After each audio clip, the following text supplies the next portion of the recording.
Morning friends. सुबह के अपने पुलिया के साथ जैसे कि हम सो के उठे हैं अभी, और ये रही लाइस जिसका यूज़ करके मैं कुछ एक थाली बनाऊंगी और इस कार्डबोर्ड का यूज़ करके बाकी कुछ राखियाँ बनाऊंगी, जिसके लिए बिना टाइम को ख़राब किए हुए मुझे बनाना जल्दी से स्टार्ट करना पड़ेगा, क्योंकि टाइम हो गया है 7 बज गए और अभी तक मैं चाय भी नहीं पी हूँ।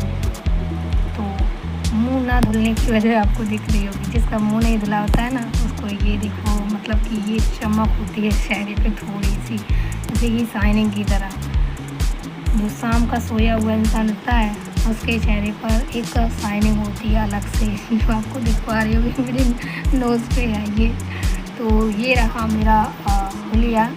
और आप लोग कहते हो कि क्रीम मेकअप या क्या लगाया है, तो नहीं लगाती, बट आपको यकीन नहीं होता किसी को, उसके लिए मैं क्या करूँ। तो एक यही मैं आपको बता सकती हूँ कि जो भी सो के उठता है उसके चेहरे पर एक अलग सी ही चमक होती है, जैसे कि मेरे नोज़ पर है, मेरे ये माथे पर भी दिख रही है। तो ये होता है रियल पहचान कि कोई सो के उठा है। यही है। लोग मेकअप सुबह से कौन मेकअप करेगा सोते सोते। बिना बकवास करे मैं काम करना स्टार्ट करती हूँ।